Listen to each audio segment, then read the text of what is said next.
Good morning, good afternoon, good evening, wherever you are in the world. Welcome to episode 4 of In the Red Corner. Coming to you from Melbourne tonight. We're in spring, 2 weeks of lockdown to go. Grant, how are you feeling? Yeah, we're getting there, mate. I'm feeling good. We're close to coming out of this, but I'll say coming out of it. Obviously, of stage 4, then we've got stage 3 and all those joys. But yeah, it's good. I can open a window, I can get some fresh air, enjoy. I'm spoiling myself at the Little moment. things in But life, eh? yeah, what about you, mate? How are you going? All good, all good. Staying positive, looking forward to the next couple of weeks. We'll be Absolutely. on our path to normality, hopefully. That's it. Maybe an optimistic, God knows what'll happen. But we got a packed agenda today. So let's crack on. I guess I'll be remiss not to mention the Charity Sheild from last weekend, probably last Sunday here in Melbourne. Yeah. That's a glorified friendly, really, isn't it? A load of shite. Yeah, that's it. That's it. You didn't want to win football matches, did you? I did. I watched it. As I say, it's quite, as a neutral fan, it's just, it's good to just watch the game with I know it's a glorified friendly and know that there is some emotion involved for obviously yourself. What did you think of the game? I mean, it was a good game of football. In terms of, you always see those games as, where I'm joking here when he's saying it's a glorified friendly, but it really is a bit of a test to see where you are and to gauge where the other side are as well coming into the season. With that game, I didn't learn a whole lot about Liverpool, really. I think, well, the one thing I did learn is how good Trent is. And that's with him not being there, you realise how much you missed him. For the balance of the side, for his attacking options. No slight on Williams. I think he did a good job and he's a great kind of deputy to Trent. But yeah, the one thing I did learn was that we are very reliant on Trent for the balance of the side. The other thing I noticed as well, I thought it was interesting how it seems now we've got 2 different midfields. I thought we've got a grafting midfield, which is what he played, and we've got the kind of creative midfield, and they do both operate completely differently. When he's starting the likes of Milner, Wijnaldum, Fabinho, they're going to be the ones that are going to graft here, they're going to win the ball back. But they don't supply the front 3 with as much options, I would say, as a creative midfield would. The big difference was when Keita came on, Minamino came on. There's a lot more options there. The ball was moving a lot more fluid. So it'd be interesting really to see kind of day 1 against Leeds what he goes with. I can't see it being that kind of grafted midfield, but I do think you might see the hard work in the Milners, Wijnaldum if he's still here, Fabinho against kind of your top sides, because you know they're going to keep the ball, they're going to win the ball back. So that was something I noticed. Yeah, Salah struggled, didn't he? In terms, like you said it earlier, about that creativity, but no real, dealing with scraps. Your front 3, I would say. Yeah. Especially in the first half, it just wasn't there for them. I thought. I mean, Williams took a bit of flack, I think, for you'd call it a mistake, but not really a mistake. He let his man go a little bit for the Aubameyang goal. But it's Aubameyang. How many people has Aubameyang done that to? It's understandable. He's a young lad. He'll learn from it. So I don't think we need to be too hard on him. I think he is a good player. I like Minamino and Keita when they came on. I thought they did a really good job. And I've got a keen eye on Keita this year. I think if he can stay fit, I think he'll play a big part in whatever it is Liverpool managed to achieve this season. Well, I'd say in terms of my view, I thought I was quite impressed. I would say Liverpool, you just hit the nail on the head and perfectly there. But I was actually quite impressed with Arsenal, and the reason why I was impressed with them is they've shown discipline in that game, and it's probably the first Arsenal team in a long while where they were really sort of no one coming out of line. It was very much regimented. Got 2 lines, and I thought Arteta's obviously doing some wonders here, and I thought he got them well drilled. Arsenal, sides, earlier than this one would have conceded a stupid penalty last minute, or they would have done some sort of 2 yellow cards, or just something idiotic. So I noticed from what I noticed is because they were so disciplined, it kind of shown me that there was kind of no real plan B from you guys. It was very much down the middle, and it was no real sort of wing play. Maybe it was because Trent was missing, but it was very down the middle, no plan. So, and is that the first, not say criticism, but does Klopp have that plan B, or when sides do that, is that the way to beat you guys? Is that the way to? And obviously, yes, you've got penalty shootout. You wouldn't do that in the league. Yeah. But I thought Maitland-Niles was best on the pitch for me. He probably saved himself his Arsenal career because Wolves are sniffing around. I think his contract's up next year. And I think that performance and that penalty he took, by the way, I think he's got himself a new contract, I would say. But yeah. What did you make of Brewster coming on late? I did feel for him. If you got like a touch of the ball and that's a penalty. It's one of those things. He'll learn from it, and I guess it's a tough test. It wasn't about penalty. It was just about 2 inches too high. Decent penalty. So hopefully it's not too much of a knock for his confidence, but he's an interesting one to see. And we'll touch on this, I guess, when we talk about some transfers later, but to see what happens with him. I'm not quite sure if Klopp will keep him around or what, but and moving on, I guess. Transfers, we're coming, obviously the season starts next week. Yeah. Transfer window's open still for another month, isn't it? It's like October 5th or something. Yeah. So it's quite funny, isn't it? Right now, there's a bit of clamour, and especially around Liverpool, and up until recently, there was at United as well. That there's not many signings going on. There's not many transfers taking place.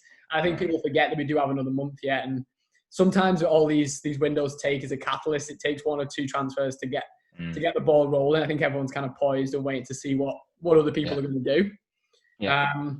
I think the first kind of big news this week was you guys signing Donny van de Beek. What do you make of that? Happy with it? Donny van de Beek. Donny van de Beek. I'm really happy about that. I'm really happy about that transfer, and I'd say, in all, being honest here, is it a position that jumps out at me and say we needed that signing? No, but if he's on the market and he's available for 40 million euros and he's 23, then absolutely. And I think he's a complete midfield player, which is fantastic. He obviously can pass, can tackle, can shoot, can be creative. But I think the most interesting thing with the Van der Beek signing is he had a phone call with Ole Gunnar Solskjaer about coming to Man United.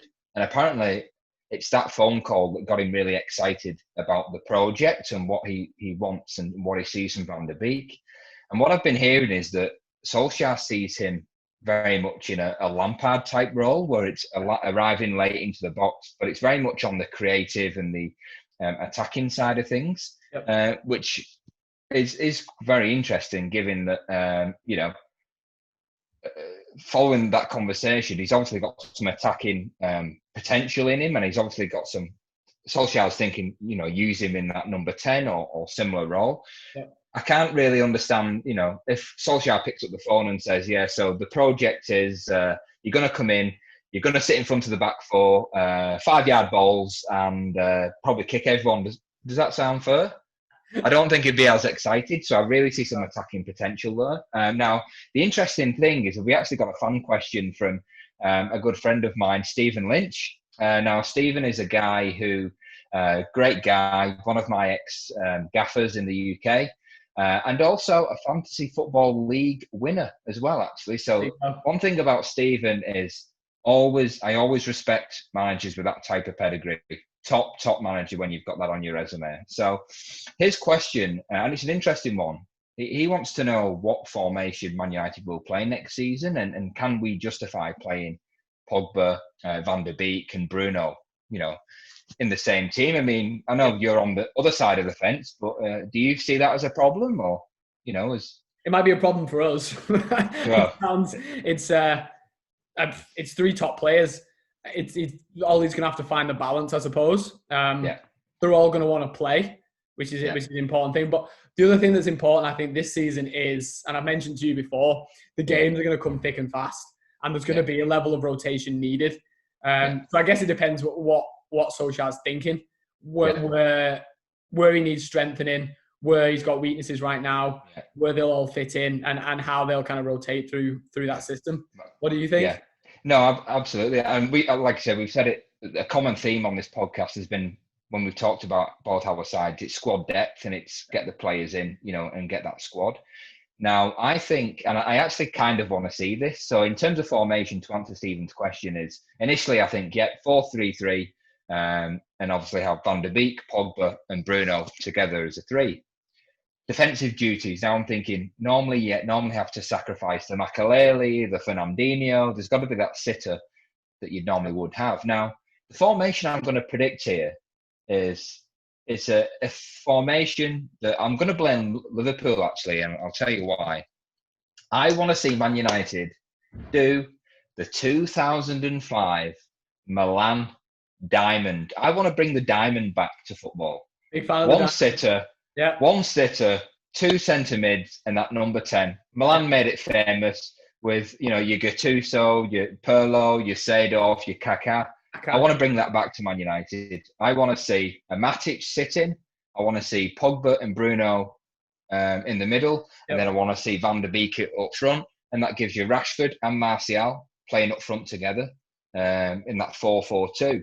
Now, the reason why I blame Liverpool is that diamond, that famous Milan diamond, was probably the best side ever assembled in 2005. And something happened that year. I can't remember what it was, but I think they did lose a game. They did lose some sort of game to Liverpool. Maybe it was like a Community Shield, but maybe it was like a glorified friendly or some.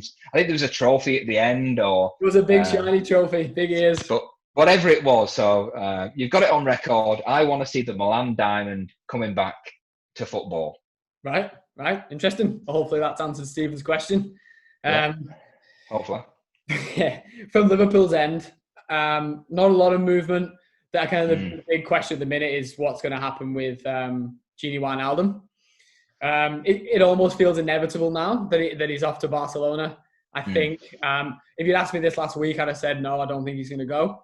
There's too much talk of it now. And to be honest with you, for him, it makes a lot of sense. I actually think it's funny because I think in an ideal world, Klopp would have loved to have actually got Thiago in next season for free, or the end of this season for free, and then let Gini go in the same sense, the end of the season for free.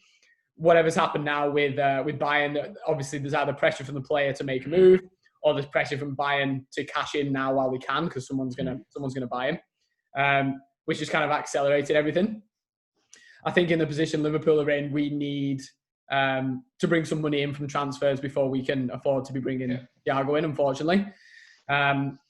I also think that we probably expected by this point to have offloaded a few of the lads that we were trying to get rid of. The likes of your Shaqiri, Origi, Wilson. I think he thought a lot of those players might have been sold already. And there's from what I've read, there's been a few loan offers come in for them, but that's not what we're after.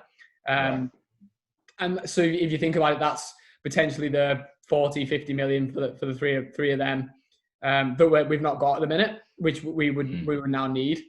So he's looking like Wijnaldum might end up going to Barcelona. It's sad because I think he in terms of stats, he sometimes goes a bit underrated. But I think with Wijnaldum, you don't know what you've got until it's gone, and I think we'll miss him an incredible amount through this season. He's one of those lads that rarely gets injured, plays a vital role in that midfield, scores important goals. Just think back to Barcelona. So yeah, I think we'll definitely miss Wijnaldum. But his contract's up the end of next season. I suppose if you're going to cash in and get any money for him, now's the time to do it. He's on really low wages at Liverpool. He's on a shocking contract for the caliber of player that he is. So I mean, I don't blame him for kind of not signing an extension if it was offered, because I just don't think it's worth his while. This is his last chance for kind of a big money move. Club like Barcelona, there's an argument there if it's a good time to go to Barcelona at the minute. Obviously, the club's in a bit of strife, but it's still a big club. It'll remain a big club. So I think by the time we do this next week before the season starts, we might see some movement there. Yeah, no, that's interesting. One thing I would say as well is, and Wijnaldum's a good player, and it's funny how you're after Thiago. Wijnaldum, obviously, Barca are after him, but yet Barcelona got rid of Thiago many years ago because he was surplus to requirements. And now I look at it and think, why don't Barcelona just get Thiago back? Because in my opinion, Thiago strengthened you guys, so Barcelona should just get him back. Yeah, I think that's not even on the table. Yeah, but I don't know. But, well, and obviously Thiago, that it's not going away, that rumor. I do think it will happen. I think, I just think we need to offload some players before we bring someone in. Not a lot else going on at Liverpool, really. The other interesting one I saw this week was the potential of Suarez going to Juve. I don't think he's signed yet, but that was looking very likely. That's a good signing. I like the sound for Juve having him and Ronaldo in the side. Dangerous. Good move for Suarez. He's still got a few years left in him, I think. Yeah. The only thing I would say on that is don't get me wrong, Suarez is more than capable, of course he is. But again, similar to what Barca's going through, Juve need to be careful with those ages creeping up. Yeah. So you've got Ronaldo, you've got Suarez at 33, Higuain is up there as well. You're back to Chiellini and Bonucci, I believe, are still playing football. So they've still got them too. Pjanic, I think that there's some sort of swap. They're trying to do that swap with Barca, with that Arthur going the other way. But Pjanic, again, he was sort of 29. So there's a couple. I don't know, I'd say it's a great signing, but they have to be careful because ages and wages will be creeping up fast. Well, that's literally what's happened at Barcelona, isn't it? Like you said, that's what's crippled Barcelona now. You'd like to think that whoever's making these signings there is doing the maths and is having a look at how long. What do we think we can get out of Suarez? Yeah. Do we think we can get another 2 seasons out of him, or is it just a season? Like what length of a contract are we giving him before you start making those signings? Because you're very right. You can all of a sudden end up with an age inside that you can't offload any of the players from, i.e. Barcelona at the minute. Yeah. The other one that I thought was interesting, again, don't think it's gone through yet, but I think it's very close, is Kai Havertz to Chelsea. Yes. Brilliant signing. He's been on Liverpool's radar as well, I'm pretty sure. A lot of money, and looking like it's a deal worth about 90 million, which is it's a lot of money for a 21-year-old, but by all accounts, is a fantastic player. That's the 7th signing Chelsea have made. I only found out, I was doing some research today, realised that you've got the likes of Timo Werner, Chilwell's come in for them as well. Yeah, Ziyech, Thiago Silva, Sarr, now him. I think there's another one that I'm missing there. But yeah, they are not messing about. No. So I know. If only they had a good coach, I'm only joking. Exactly. Frank, if you're listening, sorry, mate. I'm only joking. So we've got a month left of the window. I'm sure there'll be a lot of moving and shaking over the next couple of weeks. Yeah. What do you think? What are you looking for United to do? What do you think you need still? So you mentioned it there with Havertz. I think this will kickstart. If it's going to happen, this will kickstart the Sancho movement. Right. Because I think Bayer Leverkusen and Dortmund, both 2 hot prospects, young kids, and I think they was waiting for one of them to go, so then they knew what the market value was, I would say. So I would still prefer some sort of attacking. I still believe for a striker short or an attacking player short, whether it's a Sancho, whether it's a fox in the box, a Raul Jimenez, or someone, because the United side I was born into and remember watching. We're talking York, Cole, Sheringham, and Solskjaer all in the same team. That's 4 strikers there. So, like, all this stuff about, game time. It's like, no, we can deal with 4. So give us 4, you know what I mean? Yeah. So I still feel an attacking option is kind of necessary there. Just for bench options as well. If it's not a first teamer, then get some good, someone that's happy to sit on the bench and can score goals and when we need him. But I'd say priority for me is a centre-back. So one alongside Maguire with, comfortable on the ball, a lot of pace. And I would say, and probably a left back. I've never really been.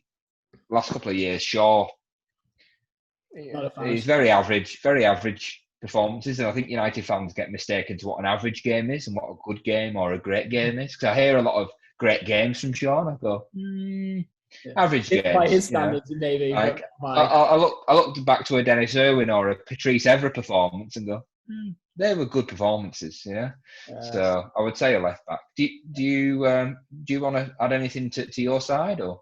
Yeah, similar to yourself. I think we still need a reliable and top quality centre back. I think at the minute we've got Van Dijk and Gomez are obviously our top two, and we've got Joel Matip is our third choice, having offloaded Lovren. The problem with Matip is he's not reliable. His injury records is pretty terrible. So the worry there is if your Van Dijk goes down, Joe Gomez goes down. Obviously, he's had long-term injuries in the past. We're in a bit of trouble there. We're a bit short. The difficulty is, we've said this before, and you'll have the same problem, that there isn't a big dearth of top quality centre backs that might also be willing to sit on the bench, because you're probably not a starter. Van Dijk and Gomez are probably starting, but we need a top quality replacement. Yeah, there isn't loads of them around. Yeah, I've got an answer. That's why. One. Yeah, that's why Thiago Silva signing for Chelsea is a good move, I would say. Yeah. Experience. No, they're hard to find. Yeah. And I also think we probably need someone in the front three as well. Again, a lot of it depends on what happens with Brewster, whether he thinks Brewster's going to be the replacement for Origi, whether Origi sticks around or not. But I think especially on that left-hand side, some support there for Mane is going to be pretty important. And again, it's for me, it's all about depth. We've got to have quality coming off that bench. We've got to be able to rotate and not not take a massive step down in quality when we do rotate between, say, European games and then the league game. We've got to maybe be able to maintain that quality. So I'd like to see us bring in someone who can either play in that front three or on the left-hand side. We've got a month to go. We'll see what happens once things get moving. But just a couple more transfers of note in the Prem. James Rodriguez is an interesting one. So James obviously is, I believe he signed for Everton, or very much. I'm pretty sure he's signed, yeah. He's signed. Carlo Ancelotti has worked with him 3 times now. So Bayern, Real Madrid, and now Everton. All the European giants. And so that'll be interesting, because I think it's probably one of those where it's a good move for all parties. He could be the main man at Everton and be that kind of, that more... He should be sexy, that more European sexy Sigurdsson. You know what I mean? That number 10, with a bit of a name about him. So he could be the main man. Last couple of years, he's never really nailed. The last 5 or 6 years, he's never really nailed down a place anywhere. And wherever he's gone on loan, nobody's wanted to buy him. Yeah.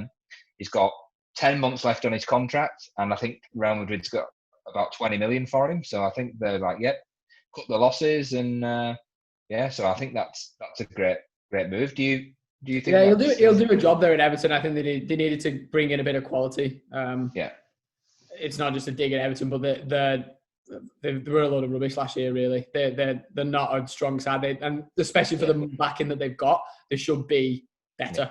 And the only way to do that is to bring in some quality. So I think it's a good signing for him. Again, having worked with Ancelotti, he knows what he's capable of. And if Ancelotti's building a side there, you want some lads that in and around the squad. So that's what he's done. Yeah, it's good. A signing that I like, again, which is quite interesting, is Matt Doherty. So Matt Doherty has moved from Wolves to Spurs. Yep. Now, Matt Doherty being an FPL manager, Matt Doherty to get some serious attacking returns as a defender. Now, he's a flying right back. I think he's vital to the way Wolves play. Similar to probably Trent with you guys, just the way he is up and down the channel, always in the box. He's always in the box. You can guarantee a far cross, Doherty is always there on the end of it, either pointing and assisting or going for a shot.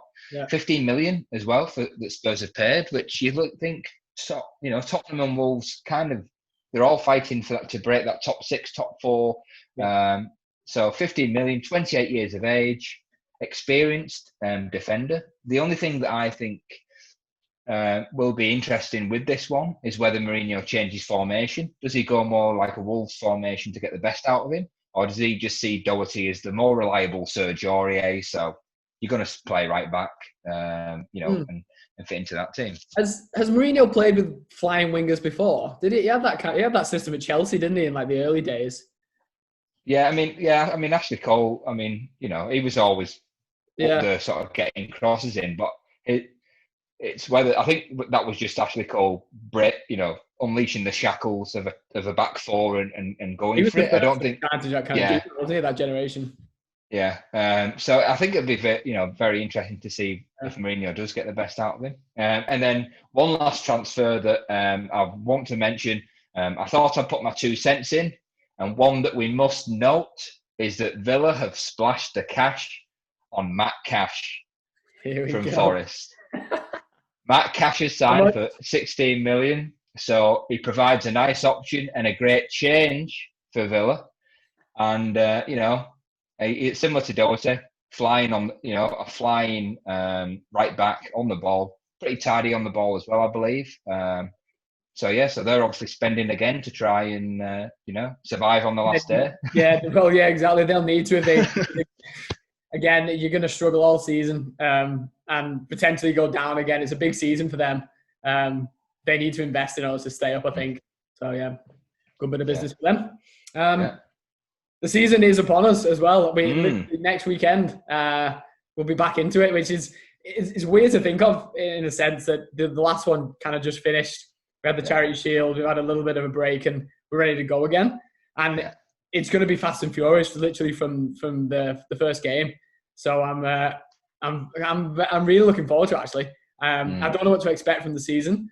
I think it's going to be a bit mad, but I'm really looking forward to it. I thought it'd be interesting just to look at our first kind of 5 games to see what we think, how it'll kind of shape up in those early months. So from Liverpool's perspective, starting next week at home to Leeds, which is a great way to start. I think we're welcoming Leeds back into the Premier League. Obviously a rival to a lot of the top clubs. Big rival for United, big rival for Liverpool.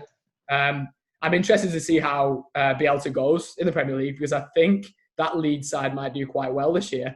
I think they'll stay up, and I think they'll make a bit of an impression. The way he plays, the way he manages his squad, just the personalities around there as well. Having a bit of money to spend, I think they might do quite well, and it'd be it's an interesting welcome to come straight in and play the champions. But you'd like to think Liverpool will get the 3 points there. We then go away to Chelsea.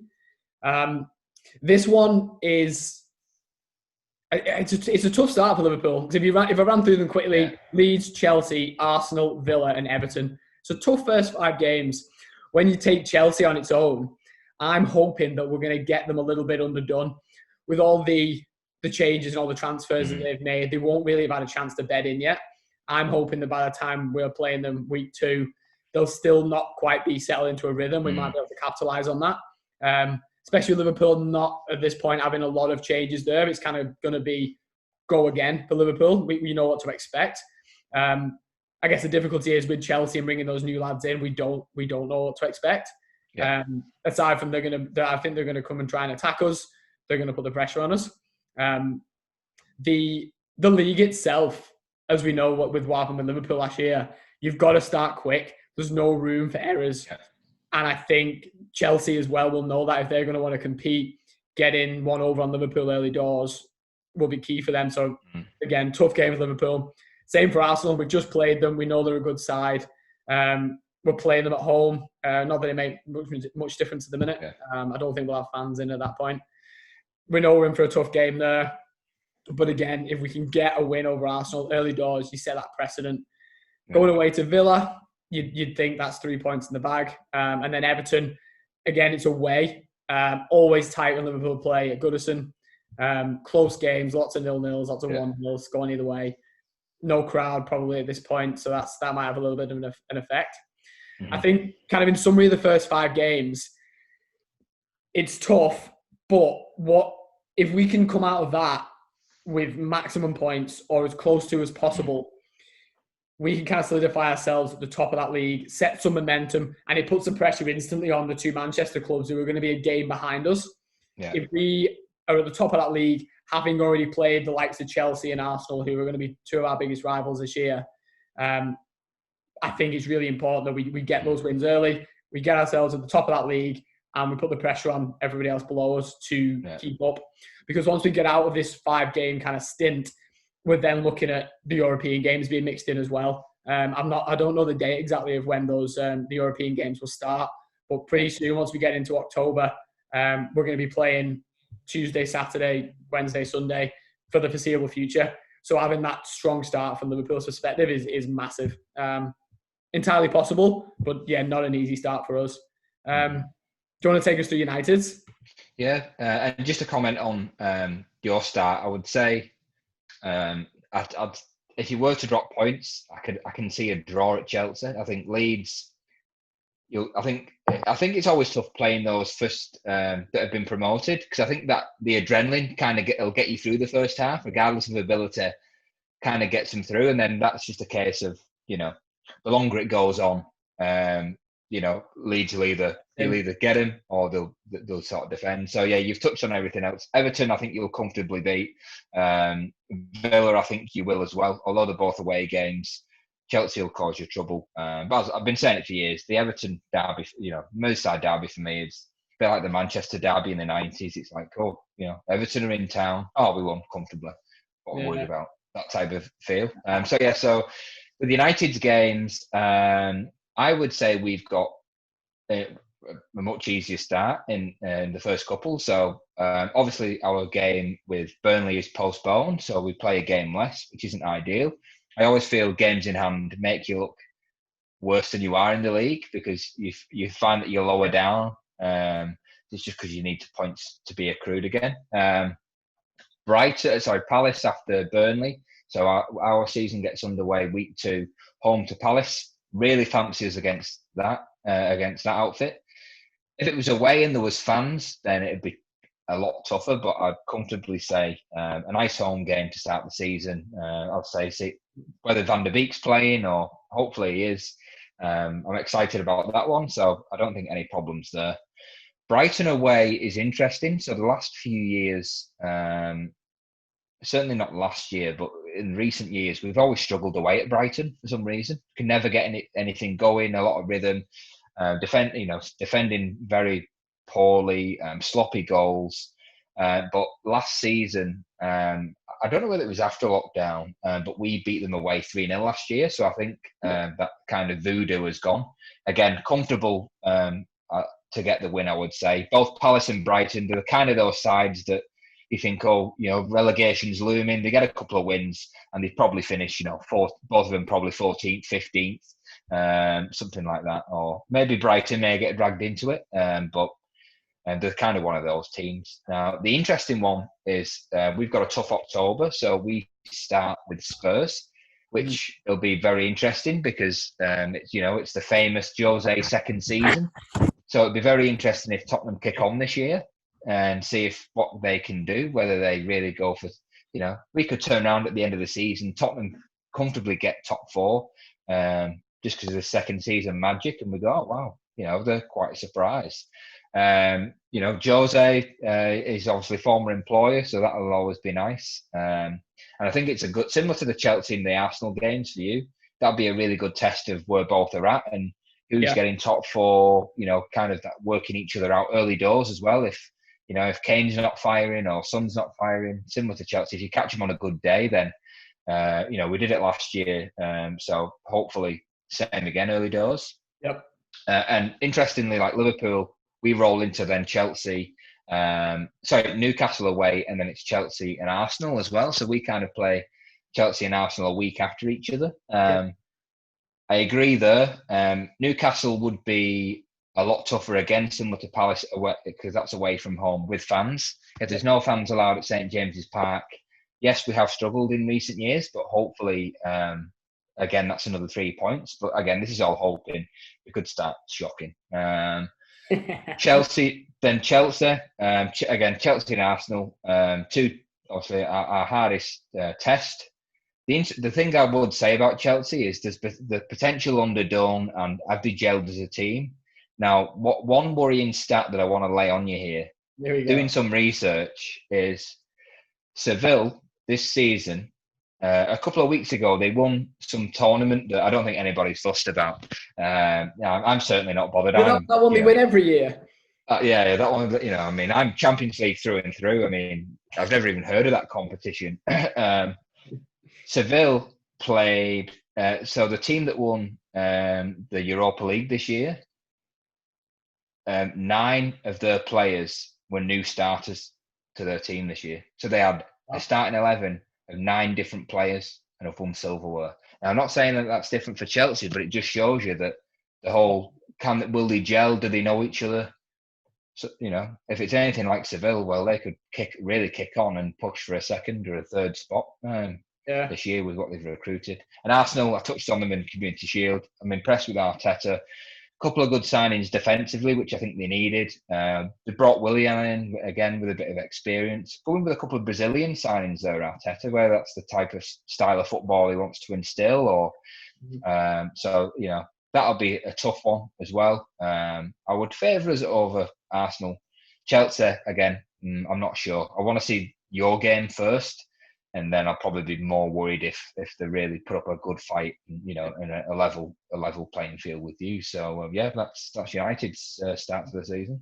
I think Chelsea are the most interesting kind of package to watch out for as the season starts, mainly because they've done good business there. They've invested the money, so there's every chance there that they're going to be a real threat to everyone, really. But it really depends on how Lampard brings them together and how the team gels, and also how quickly they gel. Because it'll be no good to them if they start hitting form in November. I just think it will be too late. I don't think the likes of City and Liverpool and possibly United, looking at that start there, it's not too difficult a start. I think we'll all start really strong because we know we have to.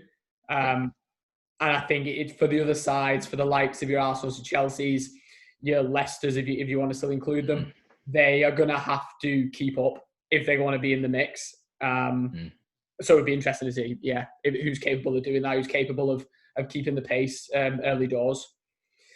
Right, moving on from the round ball game, we'll go to some AFL chat. It's a little bit more doom and gloom down under with the football, especially for us. Disappointing results for both of us in the last week. It's a bit weird to kind of contextualize week on week at the minute because it's just an ongoing kind of festival of football as you try and smash the games out. But both of our last games were defeats. Bombers went down to the West Coast Eagles, 15 points. You were in the game for the vast majority of it. What let you down? Well, that's been the story of our season. We've been close to great wins this year. We've been in a lot of games this year, whether it's stupid errors, whether it's a certain umpire call, whatever, injuries have played a massive part. So the good thing for Dean, if he's listening, he doesn't have to buy me any gin festival tickets because the Eagles got up. So I've not really worked out a forfeit for me yet, but I set the rules here. It's our podcast. We set the rules. You just have to buy your own ticket. That's as bad as it gets. I'll get him a gin. Maybe I'll get him a gin and say, well done. So Bombers lost by 15 points. Goal kicking really, really let us down. You saw the difference in class with West Coast Eagles. Every sniff of goal kicked it straight down the middle, 6 points, we really struggled. Danaher, I was praising him last week.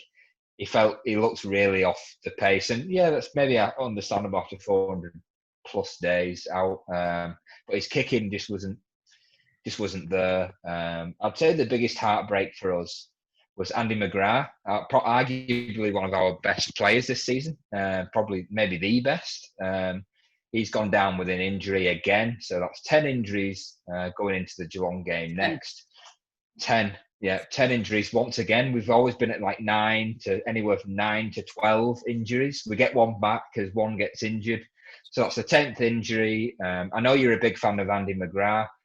He's out for the season, and it's it's heartbreak again, disheartening. But yeah, that's life as a Bombers supporter. And guess what? I bought into this 3 years ago. I could have chose Richmond. I could have chose the easy option, but no. So thanks, Trav, for getting me involved in the Bombers. Yeah, I know you've given me 2 times to jump off the Bombers, but I'm loyal. Cut me open and I bleed red. That's a fact. That is a fact. Matt, Matt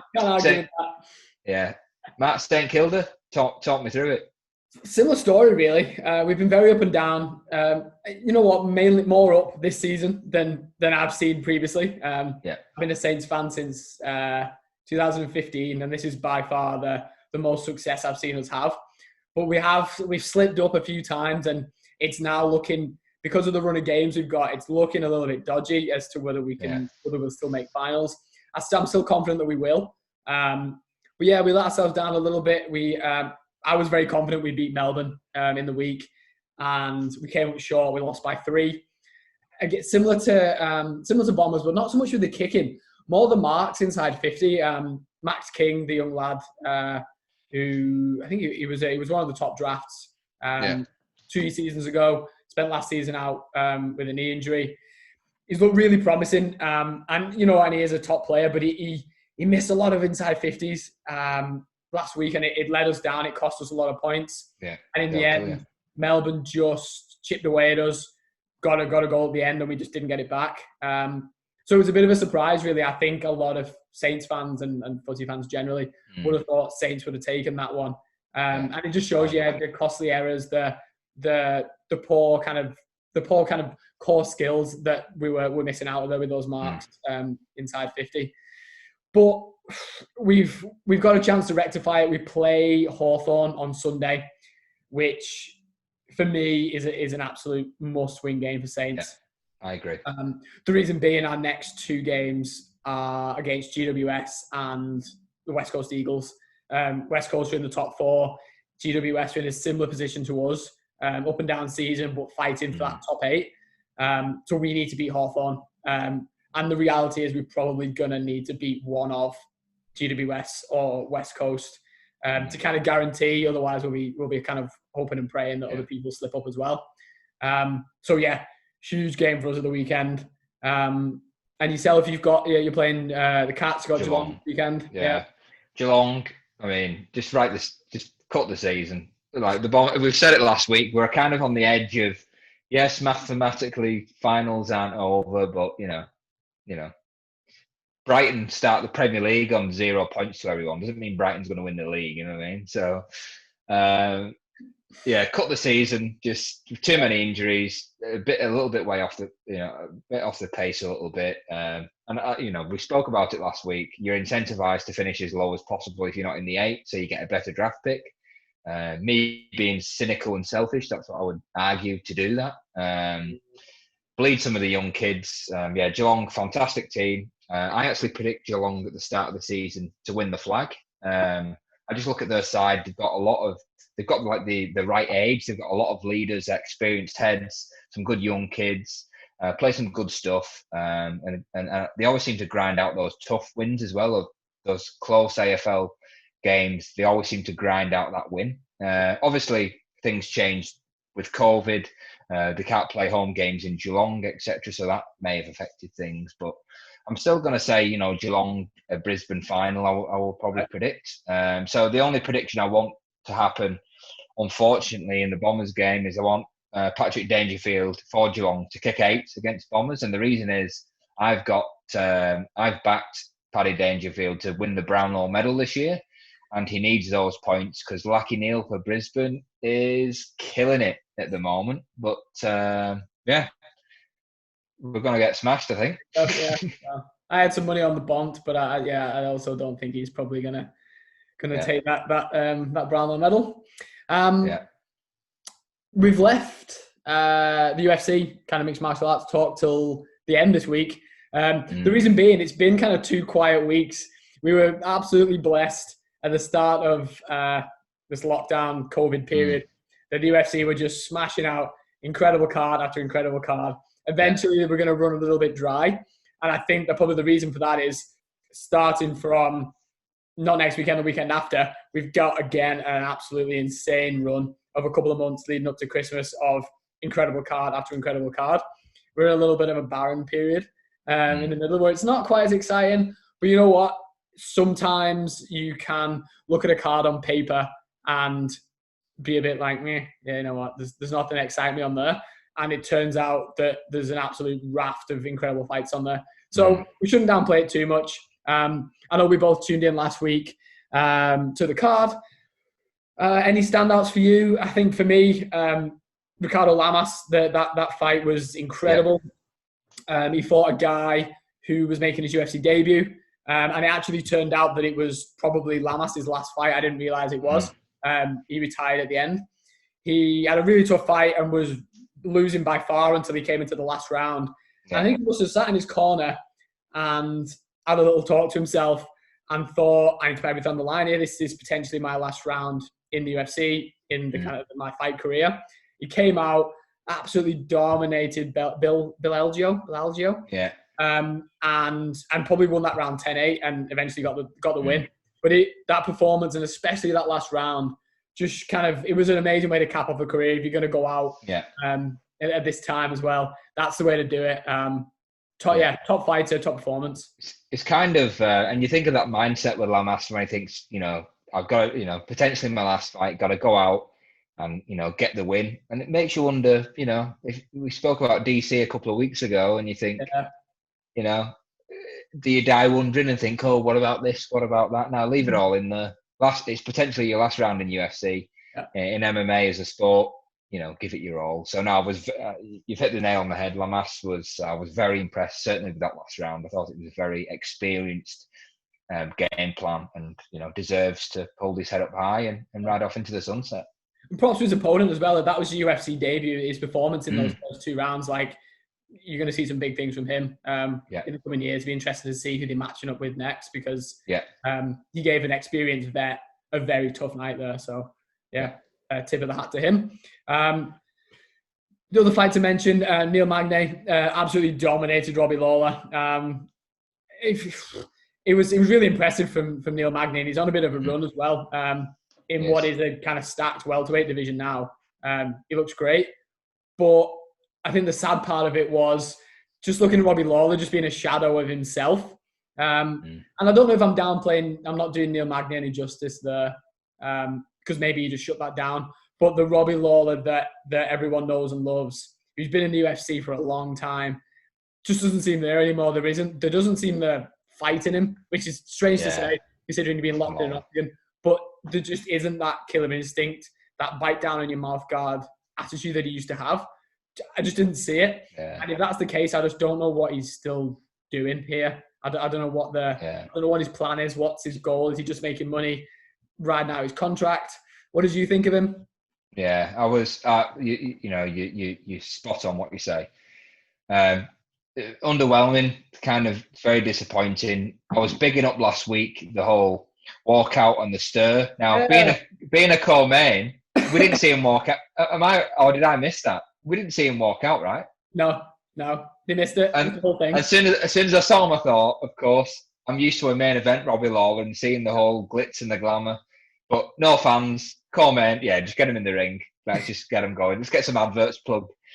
So that automatically, the fight started off I was in a bad mood already, thinking I want to see the stir. And you know what? Maybe the way he was, maybe I might not have seen the stir. Maybe I might not have seen the walkout that I wanted because that is not the Robbie Lawler that was in the octagon last week. Who knows? But yeah, Neil Magny, can't take anything away from him. Experienced, put on a clinic, dominated Lawler. Lawler just couldn't get anything going. Magny kept him in that clinch and was just catching him. And Lawler struggled. And you know what? This could well be the last time we see Robbie Lawler. What are your thoughts? I would almost like to say that that's true. I don't think it is. I think we'll probably see him again. Not least because I've seen pictures on his Instagram this week of him back in the gym. He's back in the gym. He's training. And that's kind of not the sign of someone who's retiring. You think you'd take a bit of a break. There's fights out there for him. He's still got a name, but I mean, he's just got a lot of losses backed up now. I just don't want him to tarnish that legacy. I just don't want him to become the guy who just fizzles into nothing. He'll already be a Hall of Famer for sure. Ex-champion, some of the greatest fights he's been involved in. And I just don't want him to tarnish his legacy. Whether he now needs to have a think and ask for a fight that he thinks he can win and go out on a bit of a high, right off into the sunset. That's what I'd like to see. I don't know. He's obviously a fighter, so it's kind of what he knows. It's what he does. It's hard to let go sometimes. It's hard to put those gloves down. So yeah, I'd be interested to see where he goes next. Yeah, that's fair enough. Main event: Anthony Smith versus Rakic. We were both of the same kind of annoyed tone once this had finished, and we got straight on the text to each other. The interesting thing about this division is because Jon Jones has relinquished that belt, the division's brought to life again. It was at a bit of a stopping post, really, that no one could get the belt off Jon Jones, and it kind of backed up the whole division. The fact that he's relinquished that belt now means that it's up for grabs. Yes, what's his face is fighting for it. Reyes and Blachowicz are fighting for it in a couple of weeks' time. But you're going to have contenders coming through all the time, and these two, Smith's already fought for that belt. Rakic is up and coming. It was a chance for both of those to stamp their name on, like, I'm next in line for a shot after the guys fight for the belt. Smith, I don't know what it is. Since probably the Jon Jones fight, he's not been quite the same. Similar to what we were saying with Robbie Lawler, the fight just doesn't seem there for me. The fight's not in him. And I know he's been doing a bit of the commentary work, a bit of the analyst work, and I don't know whether sometimes you get a bit too comfortable doing that. And there isn't that desire to win anymore. But I didn't see it. And then Rakic was really impressive, super powerful, super dominant. But he let me down, and he let himself down because he didn't go for the finish. He dominated the fight, but I think if you're trying to put yourself in a position to be in line for a title shot, you've got to stamp your name on it. And he didn't do that.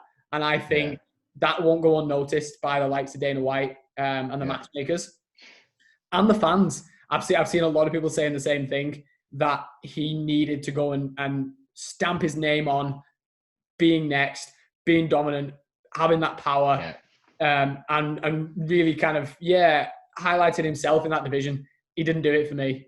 Yeah. Do you remember, you say that about Dana picking up on that and not going unnoticed? And I automatically thought of, do you remember when David Branch fought CM Punk? And it was that he didn't finish him. And it was kind of, it was like, dominant or whatever it was. But then Dana was not happy at all and said, you will never fight because you did not finish CM Punk, who, is not really, not been training for this for years, really, in terms of, not 10 years in the game or anything. So, that's what it reminded me of. And 10 seconds to go when you're putting your arms up in the air and it's like, I was actually hoping Anthony Smith would find some win from somewhere and just knock him clean out. But listen, if he knocks Anthony Smith out in the first 30 seconds, go for it. Go for it. Put your hands up and say, Dana, I want my title shot. But it was dominant. But like you say, we tune in to see some finishes. We tune in to see those great fights, Yeah, the fans are educated enough now to know when somebody deserves something. And what he did in that fight was he didn't cement his position. He didn't cement his position as the person who deserves that title shot next. He needed to do something that would have been memorable. And he didn't do it. He had the chance to do it. And he absolutely could have done it. There's no question in my mind that if he wanted to, he could have just ended that fight at any point, especially in that third round.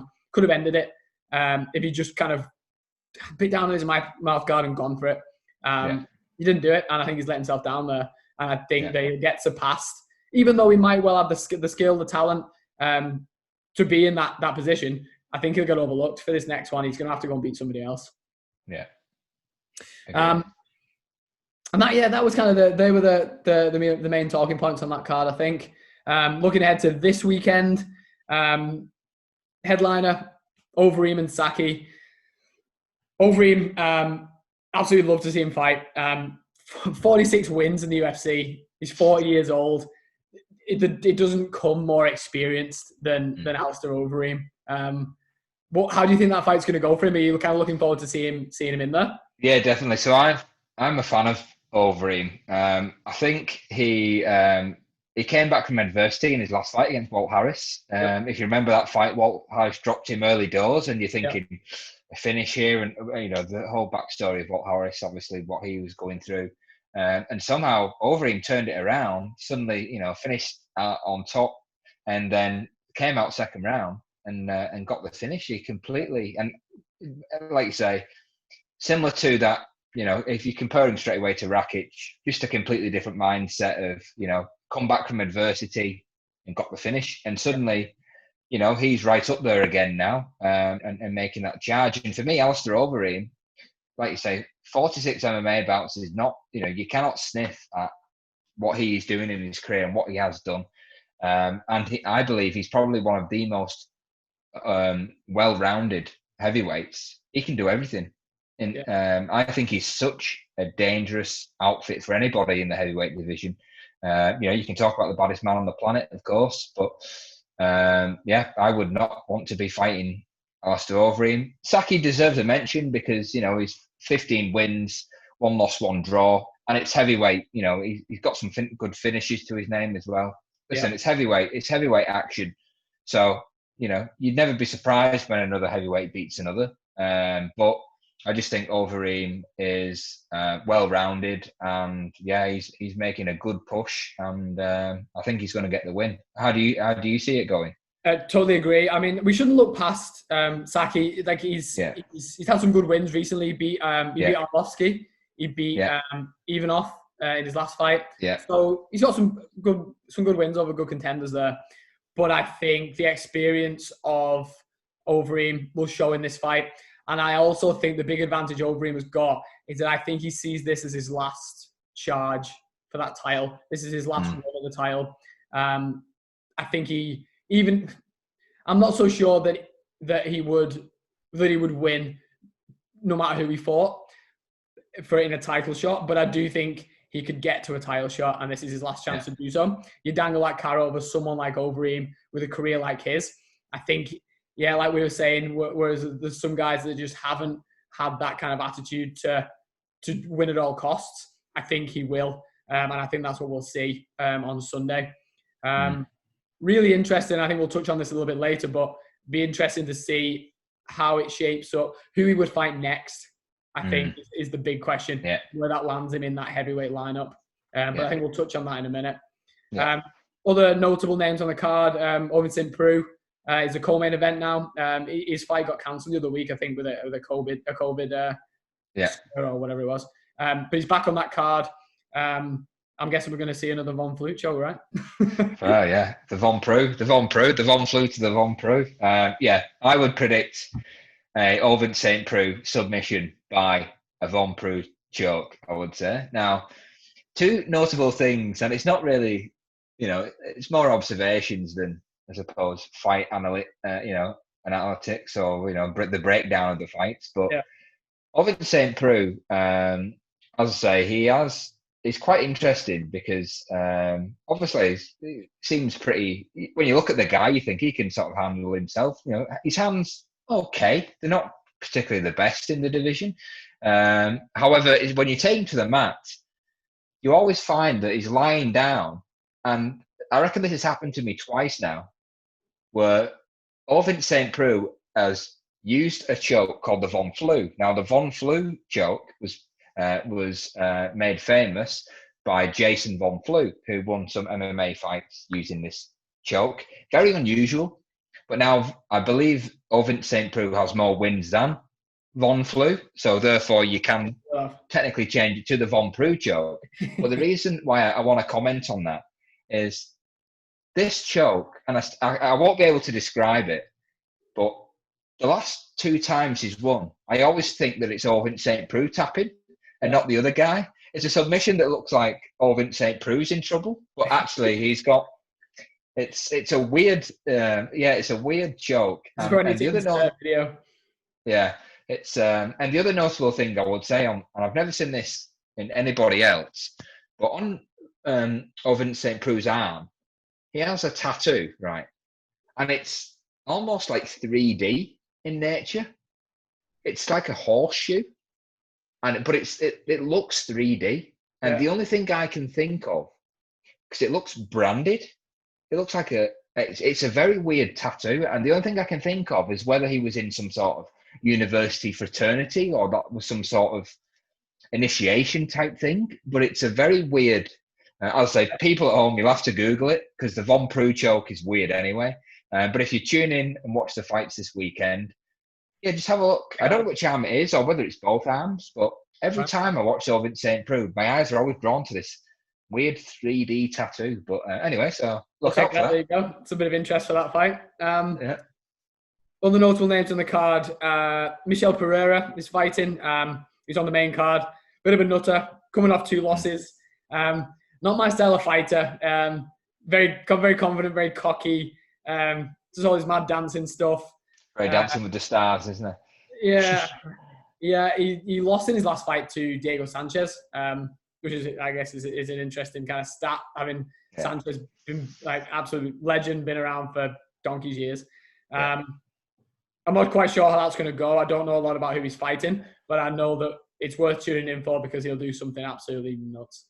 And the only other name I noticed on the main card that I thought was worth mentioning was our mate Jalen Turner. Now I don't know if you remember, but he actually fought on the Melbourne card. Was it the first time? The first Melbourne card we went to, not in October, last February. It would have been early morning because he was on the bottom of the card fighting Callum Potter, who's a Melbourne local. Melbourneite. A local Melbourneite. For Callum Potter, it was probably very early on when we were having coffee still. The Melbourne cards, for people if you haven't been to one, literally started about 9 in the morning. Throughout the day to kind of fit in with American pay-per-view times and stuff. But Jalen Turner, when I saw the name on the card, I was like, I know that name. Googled him, and he fought Callum Potter. Knocked him out in the first round. Didn't go well for Callum. Sorry, mate. But any relation to Harry Potter or no? Fights like him. Fair enough. And he's. Do you know whereabouts he's from in Melbourne? I think he's North Melbourne. He's at Kensington way. Kensington, correct. If we Google it. COVID hotspot, I think, quite north of the city. Has he been checked or I don't know? Luckily, he's not so we don't have to worry about him. Yeah. That's fair enough. Did you have a UFC question, didn't you? Someone text? Correct. Yeah. So another fan question, which is great, from a good friend of ours, Ryan Griffiths. Now, Ryan is a guy we know very well. What I will say on Ryan is he lived out here, obviously, with the both of us. I used to actually share a room with the guy, believe it or not, over here in Melbourne. And the one thing I would say about Ryan, because I don't think I've probably forgiven him for this, is his alarm would go off 6 times in the morning. He's one of those snoozers. 6 times in the morning. And for 6 times every morning, I would hear Robin Thicke's Blurred Lines when it starts off, everybody get up. And I'm like, mate, you need to get up and you need to turn that alarm off. Because it's every morning, 6 times a morning. But anyway, to the question. So that's just a little bit about Ryan. Now, the question that Ryan wanted to know is, and we did cover this a little bit a couple of weeks ago, but it's in regards to Jon Jones. And a question, two questions for you, Matt, really, is Ryan wants to know who should Jon Jones fight in his heavyweight debut? And the second question to that is, at heavyweight, is a tune-up fight required? What's your thoughts?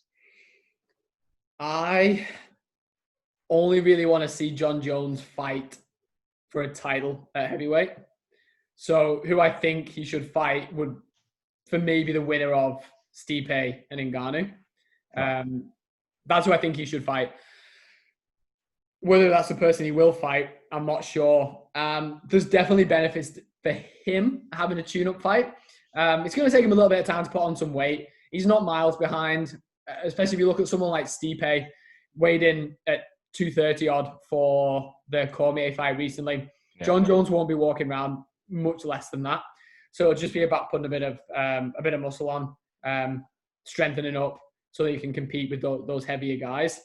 But if you're looking at fighting someone like Ngannou, Derek Lewis, I don't know, anyone like that who's tipping the scales at 260 something, you're gonna have to put a bit of size on for Jon Jones.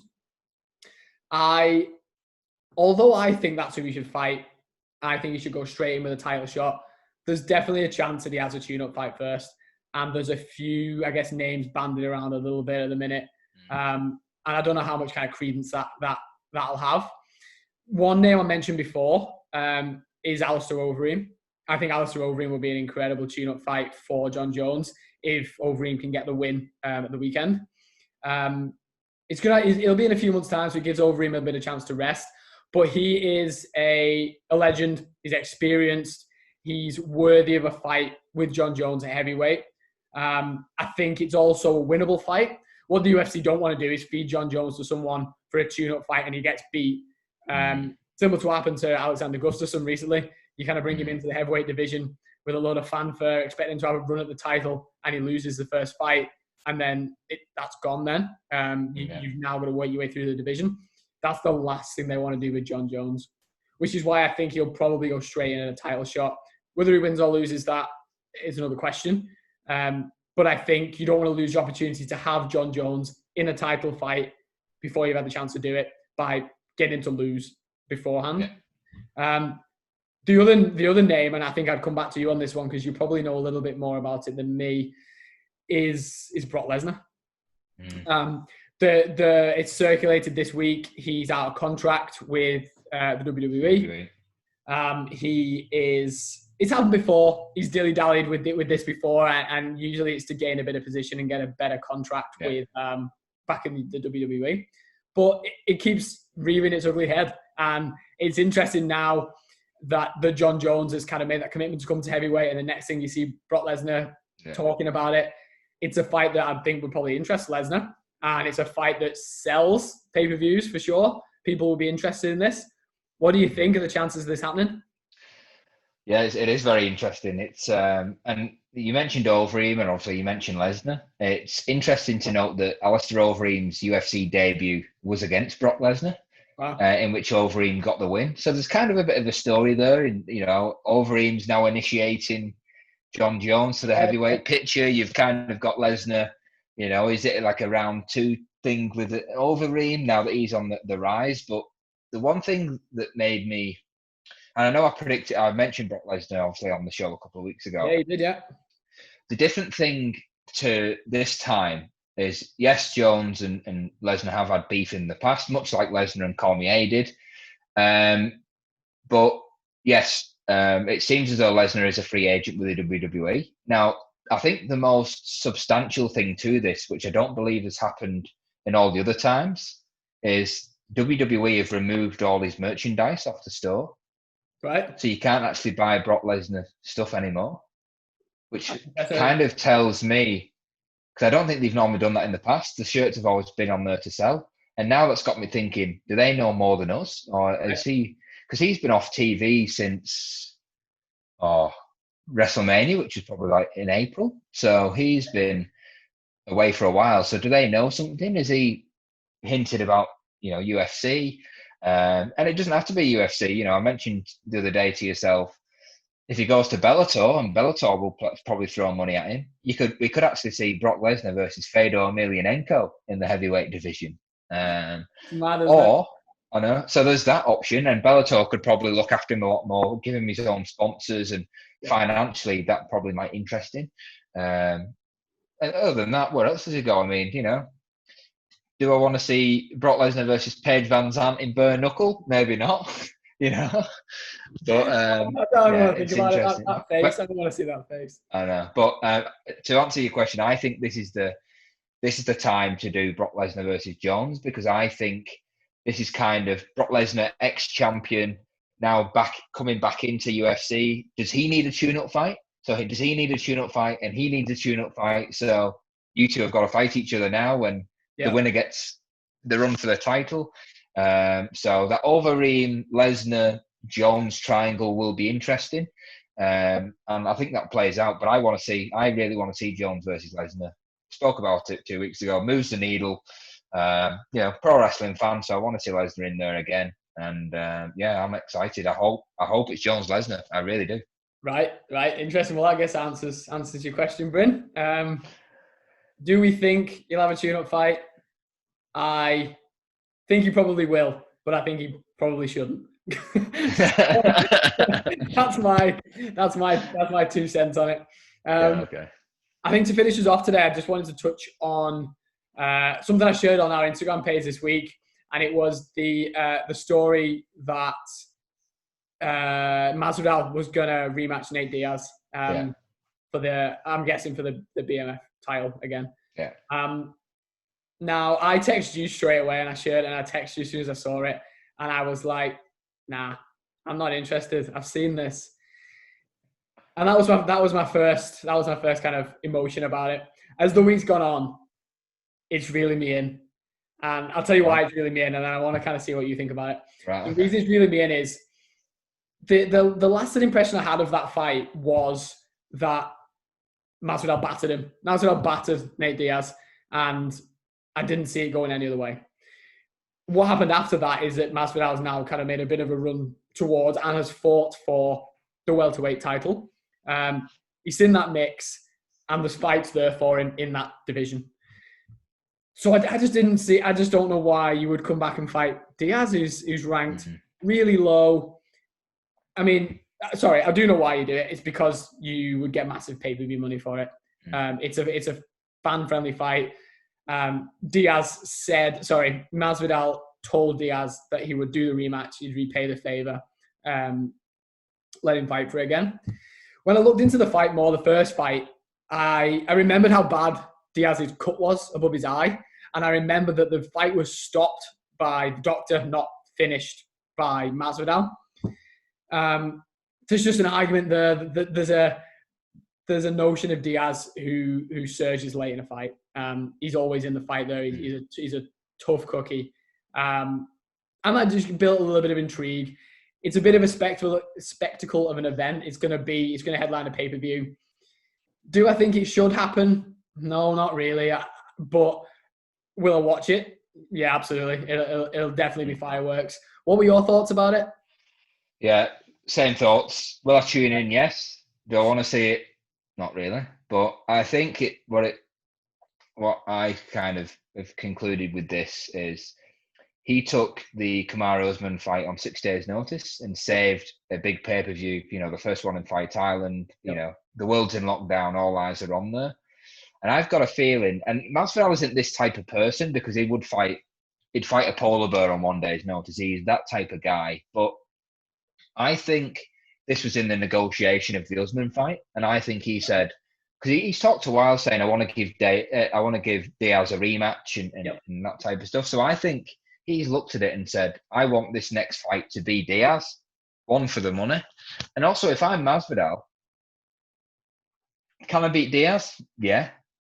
Probably comfortably, as he was doing in the first round. In the first fight. I know there was a bad cut there, but it's also less risk than fighting Leon Edwards. Yeah. Because that has the chance to derail the Masvidal train. Yeah. And I think he's looked at it and said, I want Diaz next, regardless win, loss or draw.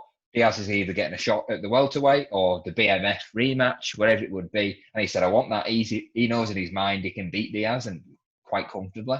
Yeah. Whereas Leon Edwards is the unknown and the one that goes, risky. And probably not as much money pay-per-views, even though essentially it should have more pay-per-views because of Leon Edwards. The thing with Leon Edwards is I think the whole world is sleeping on Leon Edwards. I don't think outside of the UK, I don't think America realised just how, and Australia and, Yas Island, I don't think they know how good Leon Edwards is. No. But I think Masvidal does know how good Leon Edwards is.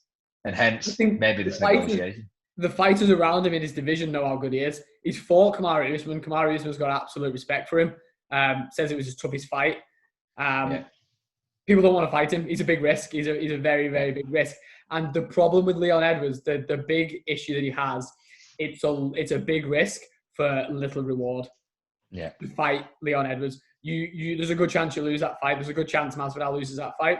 There's a good chance any of that top 5 lose that fight. And you don't get the same draw as you would get with pretty much anybody else.